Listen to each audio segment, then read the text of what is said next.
We can keep talking about technology, all of these around generative AI, how it is changing the world.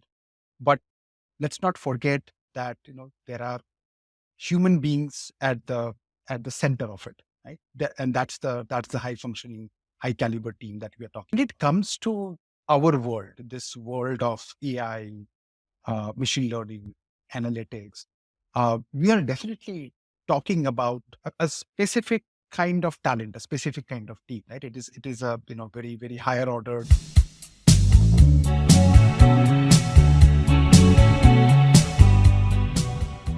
Welcome to the Data Bites podcast and happy Friday. Thanks so much for making the time to join us and chat today. Thank you, Reynolds.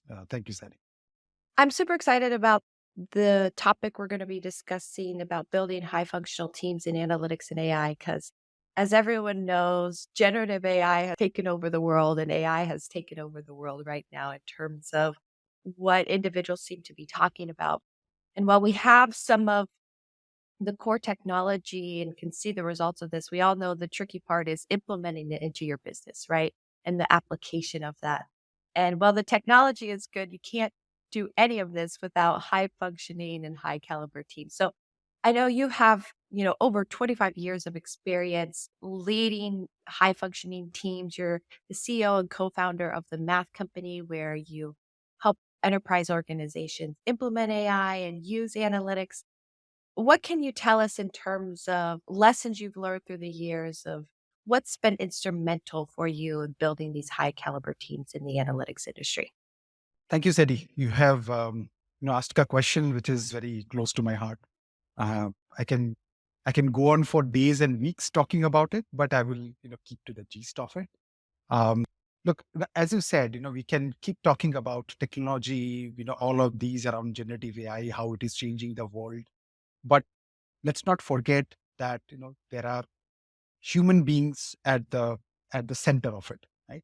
And that's the high functioning, high caliber team that we are talking about.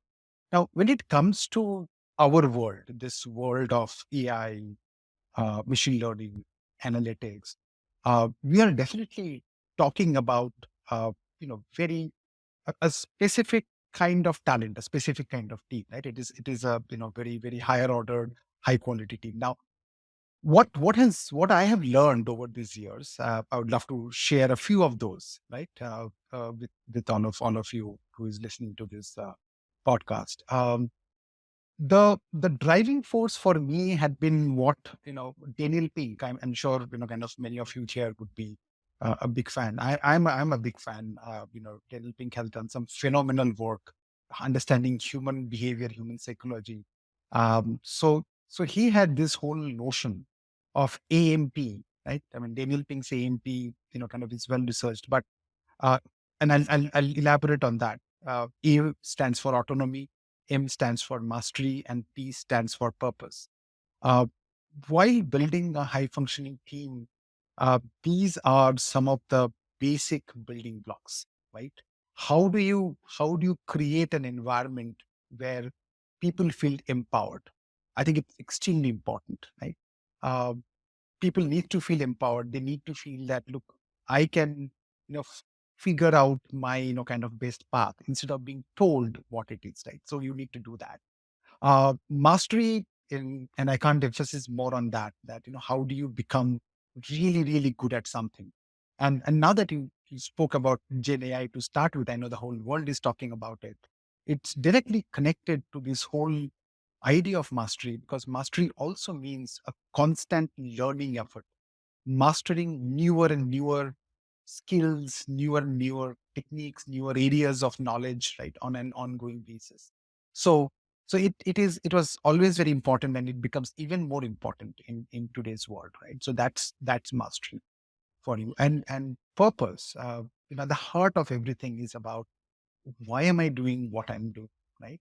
And we keep telling people, and that's what is the basis for motivation, for passion. Everything that we talk about is all driven by purpose. Why am I doing this, right?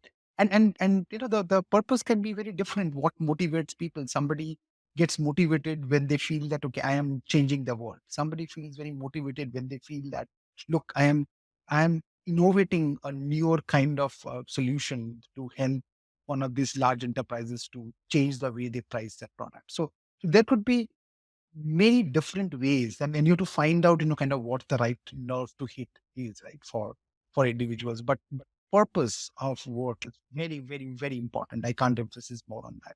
So yeah, so there you go. Autonomy, mastery, purpose. I think if you can constantly focus on that, think about it, you will build a high caliber team. The only other thing that I also want to mention is this is all when you have the team put in place. But another big question comes up, that how do you identify the right team members? How do you, kind of filter and bring the best of the lot? And my experience is that, we can keep looking at, technical skills, right? Who is, kind of technically superior and things like that. But um, that is an area that can be taught, or that is an area that people can learn. I think what you need is a fundamental quality of what I call as curiosity. So if you can bring in curious individuals into the team, really, really curious, right? Constantly asking questions. Why is it like this? Why is it like that? What happens after this? I think you have a bigger side of the problem addressed. I think curiosity is very, very key. And then you build on this autonomy, mastery, and purpose. There goes your high functioning, high caliber. So I love that you mentioned hiring practices, right? Because immediately when I was thinking about this framework of autonomy, mastery, and purpose, and even the added on of curiosity, the ones of autonomy is not something you essentially hire for. That's the framework you set as a leader to give your individuals autonomy. And I would assume purpose is similar, right? You hope to find that when you're interviewing people, individuals who have the same vision that you have for the company. But mastery seems like something that you can hire for. Would you agree that that's something when you're hiring to bring in new individuals for your team, you're looking that they already have that mastery? Or is that something that we should be as leaders saying, it's okay if you don't have that mastery today, but we'll help you develop it while you're on the team? How do you look at that portion of the hiring practice? Look, I think there has to be definitely a hygiene, a minimum bar in place, right? As I said, this is a highly technical field. So we obviously cannot bring in somebody with, generic skill sets, right? So that won't work. However, if you're looking for mastery at the stage of hiring, forget about everything else. The biggest problem and the roadblock that we'll face is mastery in what, right? If it is mastery in certain, technologies or certain tech stack or certain clouds, tomorrow it will be a different one. So what I meant by mastery is more of a mindset of achieving mastery. How do you, kind of motivate people to be good and really, really excellent at certain things? How do you bring that mindset of excellence, right, in people? So when you're hiring somebody, you have to look for those mindset, those, kind of those softer skills or traits rather than the hard skills. I mean, as I said, you don't cannot compromise on the hygiene. Yeah, there has to be a standard. But if you're looking for really, really the best as far as the technical skills are concerned, you may be good in the short term, but if there is no mindset, and I'm sure you have heard enough about the learning mindset and the fixed mindset and, the expert mindset. So this learning mindset is what we need, because, that will allow somebody to keep, that mastery on for a longer period of time. Otherwise, they're master today of certain things, but tomorrow they are no longer relevant, right? I mean, I can tell you from all these years that I have been in the industry, when I started off, the what you really aspire to have your mastery on, some of the, the technological things, some of the mathematical things, not used at all in the world today, right? So you have to, kind of constantly evolve with time, and that is important to look for when you're hiring. Yes, it's kind of become a joke in the technology industry, which is you can ask somebody their first programming language and get an idea of what their age is, right? So it just shows the fast evolution of how things so quickly evolve. No, I mean, I'll share another joke. Kind of when I go and talk to college students, right? I mean, people Mhm. who have just started their career, I tell them, look, whatever you are learning today, by the time you pass out, may not be the most relevant ones that you should be learning. So, and that's true. That's how fast the world around us is changing.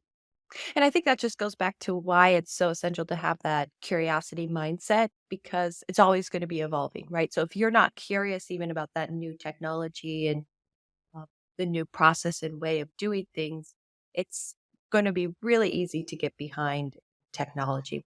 One more thing I want to highlight on this is we're all data people here. And so when I hear things like mastery, we can measure mastery for technical skills, but how do we measure autonomy and purpose and curiosity, right? We want benchmarks as data people to say, okay, we're hitting these goals, we're giving people autonomy. Do you have any kind of leading indicators that you try and look at to say, okay, we're really being guided by these principles and effective in leading this way with our teams? Yeah, there's no easy, kind of easy cookbook that I can really hand over here, as you can understand. And you mentioned a very important point. I think when it comes to building high caliber teams, when it comes to looking for the right team members, I think being data people, being, kind of left brained, most of the time work against us, right? So we have to probably, you know, steer ourselves away from, a heavy left brain approach to a very balanced approach of not just the IQ, but IQ and EQ as people talk about. But having said that, look, there are different ways, and every individuals have their own style. Let's talk about curiosity to start with, right? So I mentioned, and it is very easy to say that look for curiosity, look for curiosity. One way that I have found, that you can have at least some way to measure curiosity is, for an individual, is there something that they are really really passionate about? And it could be anything. It could be photography, it could be, cycling, it could be somebody is very passionate about some sports. Somebody can be passionate about, I met somebody who is passionate about collecting dry leaves, right? I mean, different kind of dry leaves across the world. And he had photo on his phone on the scrapbook. But you can figure out the amount of passion and interest in at least one area. That to me is a great indicator of curiosity, to be honest, right? That if somebody has, been passionate on one area, you can channelize that, right, into something else, provided you can give them the purpose. So now, kind of that's a good segue to talk about purpose. I think the best measurement or a baseline to see if you're doing a good job with giving a purpose is to measure some kind of a motivation level of the team, right? Motivation is directly proportional to purpose. I mean, if you can ensure that the purpose is well understood, the right kind of people will be motivated, right? And if somebody is not motivated by that purpose, I think somewhere they have to fall off the chart, and you keep building with people who are motivated by that purpose. Not, as I said, kind of not that everybody will be motivated by the purpose that you have, but you need people, in your team who are motivated by the purpose that you are kind of driving, right? So that's about purpose. Autonomy is is a very, kind of, is a little bit superfluous thing, again, around us. Again, the best way to measure that is through constant feedback from your team members. um do they feel, kind of empowered? Do they, because one way to measure that, you can't measure each of these elements separately, but obviously the outcome of the team speaks for itself, right? And you rightly said, there are teams that you say this is a high functioning team, great team. If you dive deeper, you'll see that they are scoring high on each of these dimensions, right? But yeah, unlike mastery, where you can put up a score, that in a score of 1 to 10, how good are you in Python? How good are you in, kind of, Spark? And how good are you in, on some of the cloud technologies? Unfortunately, you can't put up a measuring scale over there. But look for, what is the motivation level of the team. I'm sure there are many ways to at least gauge motivation. That will tell you if you're giving the right purpose. And curiosity, I already talked about, kind of, you can try and understand if there are areas that somebody is very passionate about. And autonomy is something that can only come through feedback. That, are you stifling people? Are they feeling, kind of, that I'm being, put into a straight jacket, or I can I'm not saying that you have to fly, but you can at least swim around, right? I mean, you at least have to get that feel. I want to go back to something you mentioned, which is the technology industry is always evolving and changing. So, one of the ways I think that to best predict the future is you have a lot of experience in the past and see the evolutions and cycles it's gone through, right? I think Gartner is very famous with its hype curve and how we all go through these cycles, particularly in the technology industry. So, given all of your experience working in analytics and AI, where do you see the field evolving in the next decade? So it's a great question. I can only honestly, kind of take a shot at next 4 to 5 years. Who knows what the next decade really holds for us? And I'm being, brutally honest here. Even 5 years back, if somebody would have said these are the things that are going to happen in 5 years, they are changing their, kind of predictions. And that's a testament to the fact that how fast the world is changing, how fast things people are adopting. But again, as you rightly said, if I go back, 5 years, 10 years, 15 years, right, and see the motion over a period of time, you can clearly see certain trends, right? Um, First and foremost, data is becoming pivotal and at the center of everything, right? It is obviously no longer a good to have, which was the case probably even 10 years back. Yeah, it's good if I can, kind of get some data driven insights. But today, it is becoming like as center as possible, right? So that is, and it is continuously going to move in that direction where data is right going to be in the center. The other thing which is happening is this field, which was thought of as a very very very very left brained, kind of an area, very very highly technical. You need to have a grasp on the latest and the greatest technology. The the interesting news, I won't say good news or bad news, the interesting news is that more and more what was thought of as the crux of this whole field is being done by machines more and more, right? I mean, and that's what this whole, AI hype that, I won't call it hype, the AI, kind of the wave that you're seeing is doing. So the core of the doing part of it, and the production part of it, which is about, writing a fantastic piece of code, creating some great algorithms, right? I mean, creating a very very, powerful, kind of a dashboard. All of those more and more are being done by machines, and that is the way it is going to evolve. What that means is answers are not going to be, as important as the questions, because the machine will find the answers as long as you know to ask the right questions. Now, I'm not saying it in a, chat gpt environment of asking question and answers. I am talking about what I know the best. I know the enterprise tech world. I know solving real business problems, right? That's what I've been doing for all these years.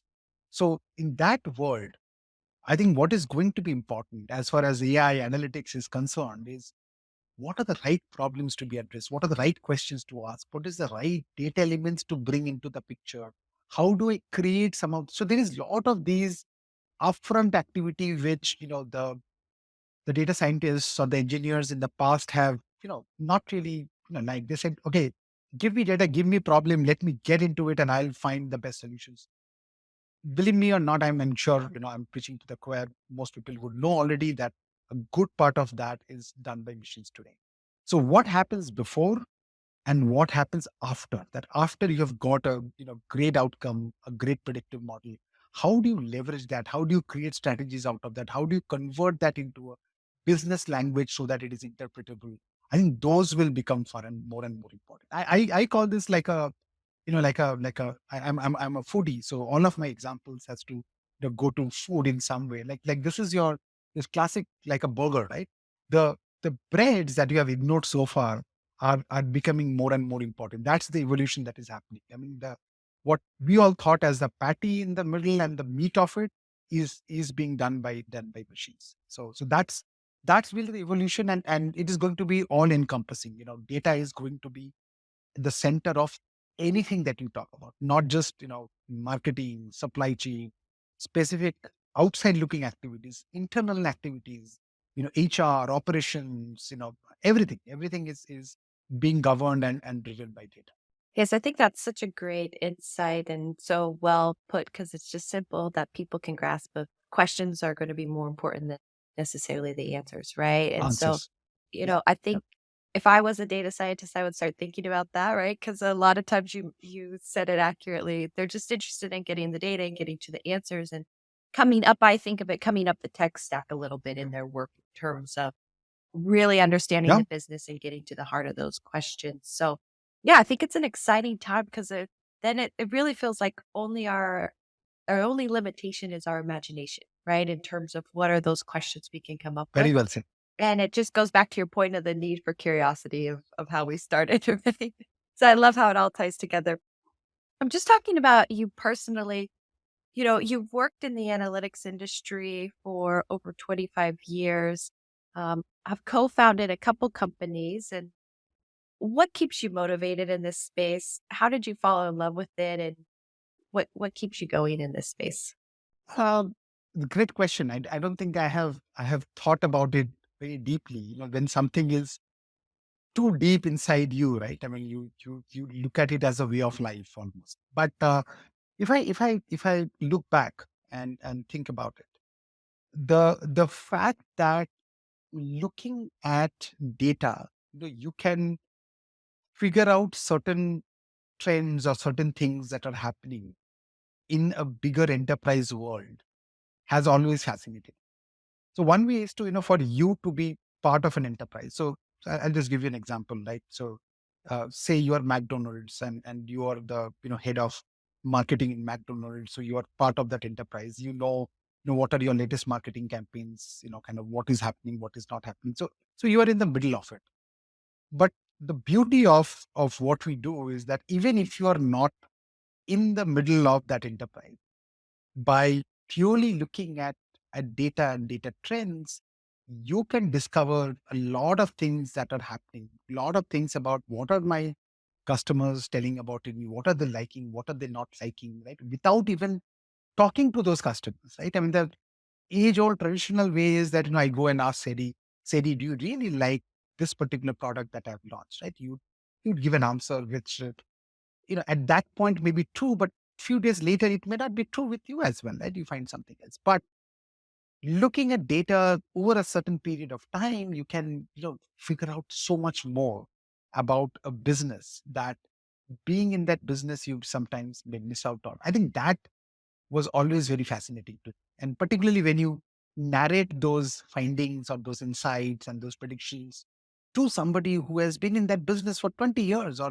25 years, and they're nodding their head and saying, yeah, I think that is what is happening. But I think I had a hunch, but I never knew that's true. That's when that has always been, kind of really the time that I've been looking for. So I think, as I said, by training, I've been trained in, mathematics, statistics, economics, which are obviously some of computer science. So those are the key ingredients for sure. So given my training, it was, I would say, more natural to kind of at least start looking for opportunities in this space. And I say that I've been very lucky to be in that space very early on when this was at a very very nascent stage. Even today it is a nascent industry. I'm talking about 25 years back. People were not talking about AI and machine learning as if it is the most common words in the English dictionary, right? I mean, that's how they are used today.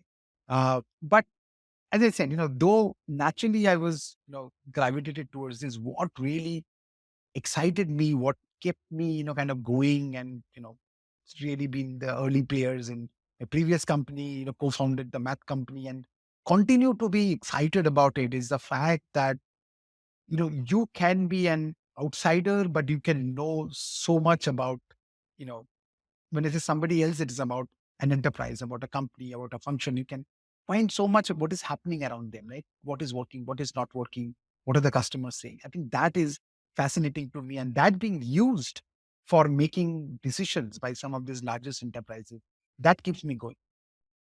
Yeah, I you and I share a common trait there. So I started off my career as a research analyst, and a lot of times we were get collecting data from surveys. And I felt very similar. As one day it's an individual may say, "Yes, I like this," and the next day, "No, I don't." And so I kept always saying, "How do I get to the data?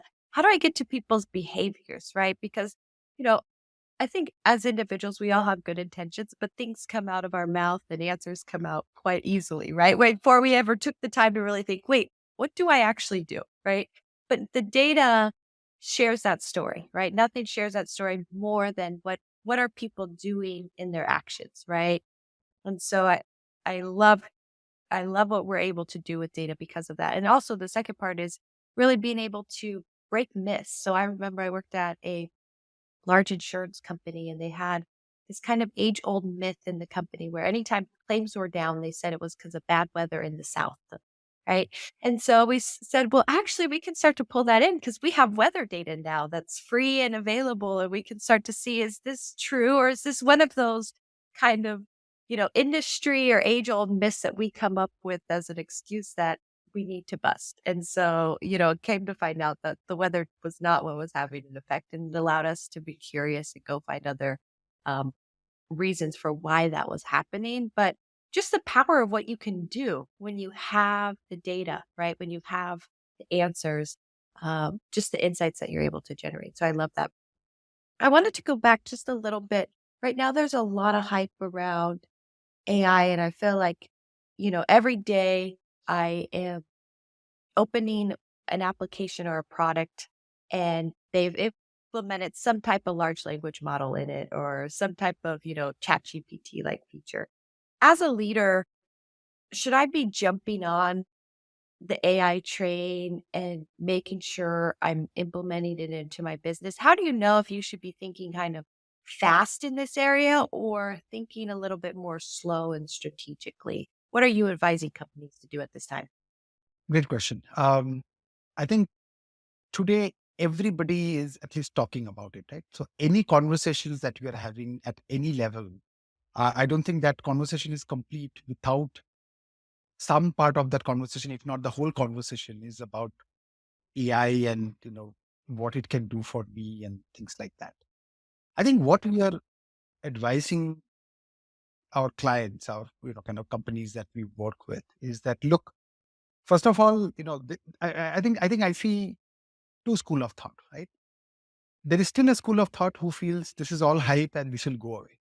Okay, I, you know, unfortunately, there is still kind of a constituent like that, and there's another constituent who feels this is this is it, right? I mean, this is going to kind of change the world for good forever, and that is going to happen in the next 2 days, right?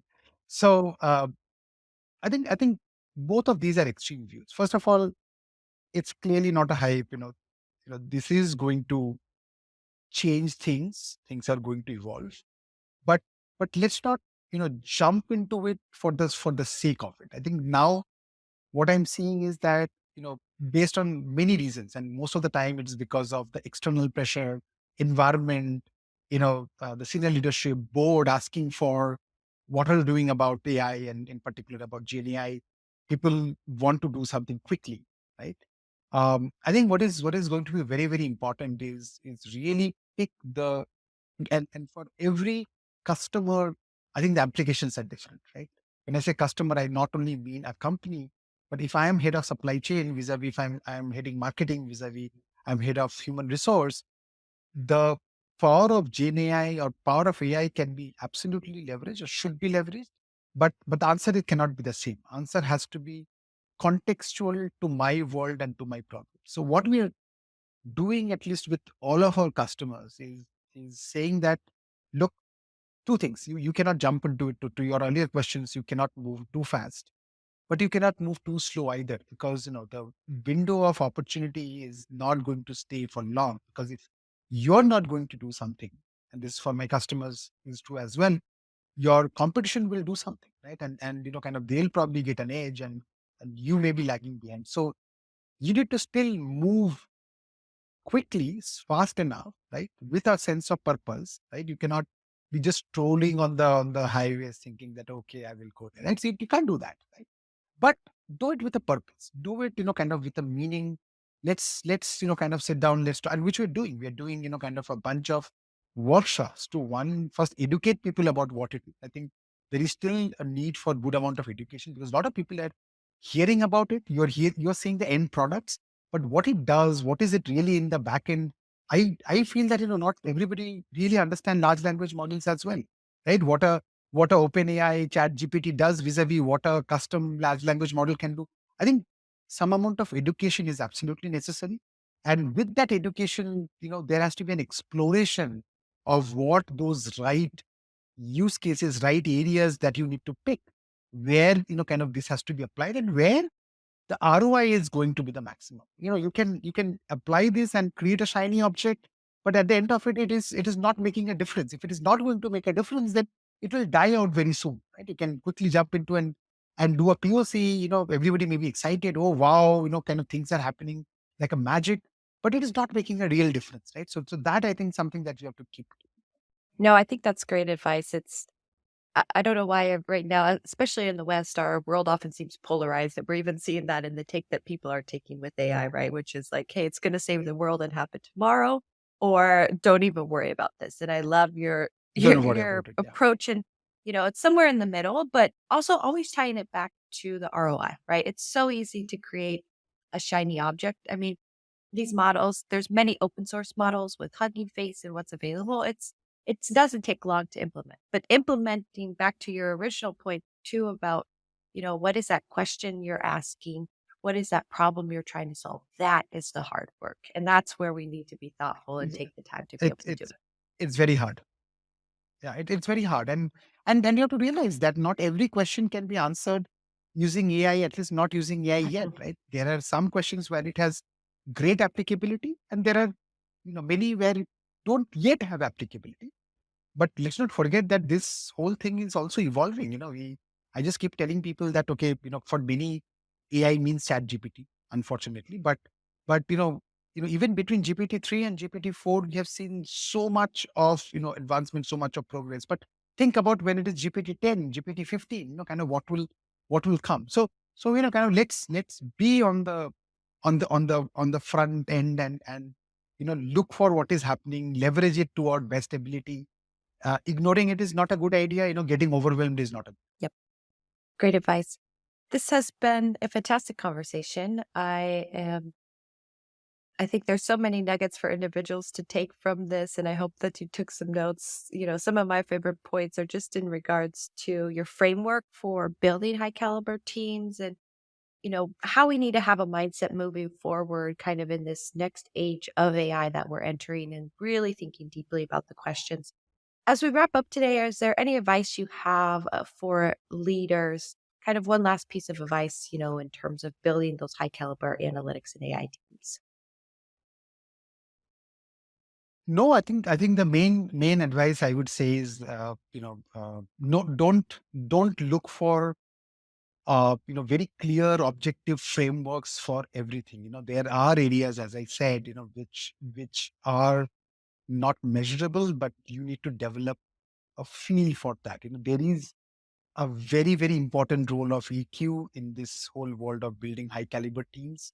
And keep in mind that while technical skills are important, you already, kind of we discussed about it. It is very important to look for curiosity, to look for learning abilities. Uh, Going forward, if there is a young data scientist who asks me, what should I do? What should I learn? I tell them, learn design thinking, like, understand, human behavior, do behavioral studies, things that otherwise would have been, quite opposite to the hardcore tech and the math that people would have done. So my request to the leaders is please look at, kind of these more holistically. That is going to be very critical for the future for sure. And it's already important, but definitely more and more important for the future. Great advice. And if anyone's looking for inspiration, I'd encourage everybody to go over to themathcompany.com. One, I love the company name. I think it's perfect, right? That's the one thing that stays true is math, no matter what, the algorithms and the terms we use may change, but underneath it is all math. They have some great use cases in terms of the automotive industry, consumer product goods, healthcare, retail, tech, and media. So if you're looking just for some inspiration, ideas in terms of the capabilities of what you can do with this technology, that's a great place to start. So Dan, thank you again for coming on. This has been a pleasure, and I look forward to more conversations. Thank you. It's my pleasure. And thanks for inviting me. And again, thank you to our audience and all our listeners. Remember to stay curious and keep learning, and we'll catch you next time on the Data Bytes podcast. Thanks, everybody. Thanks so much for tuning in to another episode of the Data Bytes podcast. If you're looking for more resources to further your data career or find your tribe, we encourage you to become a member at womenindata.org. See you on the other side.